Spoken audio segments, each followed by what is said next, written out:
6, j'ai lu au nom du Christ.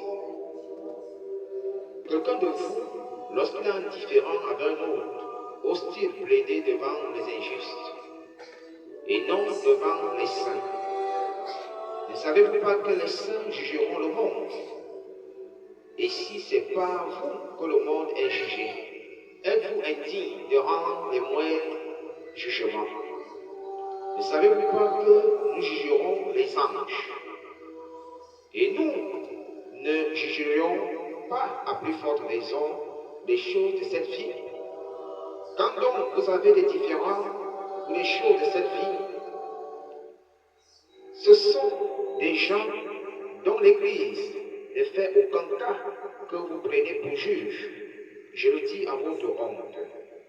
Ainsi, il n'y a parmi vous pas un seul homme sage qui puisse prononcer entre ses frères. Mais un frère plaide contre un frère, et cela devant des infidèles.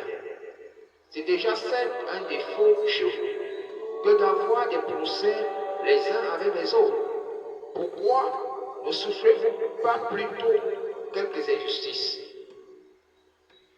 Pourquoi ne vous laissez-vous pas plutôt dépouiller? Mais c'est vous qui commettez l'injustice et qui dépouillez. Et c'est envers des frères que vous agissez de la sorte. Ne savez-vous pas que les injustes n'hériteront point le royaume des dieux? Ne vous y trompez pas, ni les impudiques, ni les idolâtres, ni les adultères, ni les inféminés, ni les infants, ni les voleurs, ni les stupides, ni les ivrognes, ni les outrageux, ni les ravisseurs hériteront le royaume de Dieu. Et c'est là ce que vous étiez quelques-uns de vous. Mais vous avez été lavés, vous avez été sanctifiés, vous avez été justifiés au nom du Seigneur Jésus-Christ et par l'Esprit de notre Dieu. Tout m'est permis, mais tout n'est pas utile. Tout m'est permis, mais je ne me laisserai asservir par quoi que ce soit. Les aliments sont pour le ventre, et le ventre pour les aliments. Et Dieu détruira l'un comme les autres. Mais le corps n'est pas pour l'impudicité. Il est pour le Seigneur, et le Seigneur pour le corps. Et Dieu, qui a ressuscité le Seigneur, nous ressuscitera aussi par sa puissance. Ne savez-vous pas que vos corps sont les membres de Christ? Prendrai-je donc les membres de Christ pour en faire les membres d'une prostituée? Loin de là.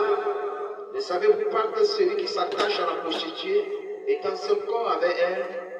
Car est-il dit, les deux deviendront une seule chair? Mais celui qui s'attache au Seigneur est avec lui un seul esprit. Fuyez l'impudicité, quelque autre péché qu'un homme commet, ce péché hors du corps. Mais celui qui se livre à l'impudicité pêche contre son propre corps. Ne savez-vous pas que votre corps est le temple du Saint-Esprit qui est en vous, que vous avez reçu de Dieu et que vous ne vous appartenez point à vous-même? Car vous avez été rachetés en grand prix. Glorifiez donc Dieu dans votre corps et dans votre esprit qui appartiennent à Dieu. Amen. Soyez abondamment bénis. Au nom du Seigneur Jésus-Christ et reprenez vos différentes places.